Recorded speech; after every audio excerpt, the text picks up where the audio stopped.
Hey everybody, welcome to day 168, and we are reading Acts chapter 4 verses 1 through 22. So at this point, the religious leaders are catching wind of Peter and John and what they're saying, and of course they do not like it, especially since they were responsible for the death of Jesus. And so they call them before basically their own little court and question them. And one thing I noticed when the religious leaders were talking about Peter and John, it says, and they noticed that they were uneducated men.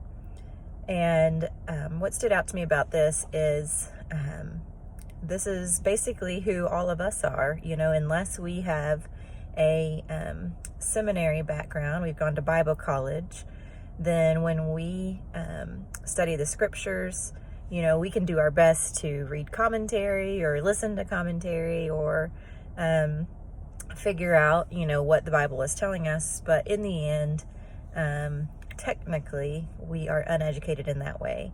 And so it doesn't matter if you've been to Bible college or if you're a preacher or if you're just reading the Bible on your own, and then your job is to proclaim the good news of Jesus.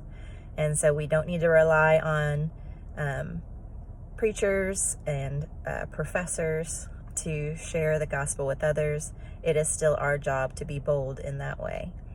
And so then Peter and John are questioned, and Peter goes back to his bold self and says, yep, we're doing this in the name of Jesus Christ. And of course, the religious leaders, it says they couldn't say much because the man who they just healed was standing with them. And everybody around them was praising God. So again, they don't want to look bad in front of others. And so they just threaten them and say, you need to stop doing that. And Peter basically says, no, but you can tell me that all you want, but I'm not going to.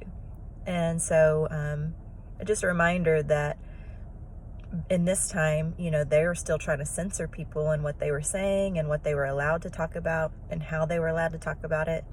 And if you live in the United States and several other countries, obviously, then you are not censored and you're allowed to say what you want about Jesus. And so that's important for us to remember, that for us to always preach the good news whenever we can, so that others will hear it and accept Jesus. So hope you enjoyed reading today, and continue to be bold.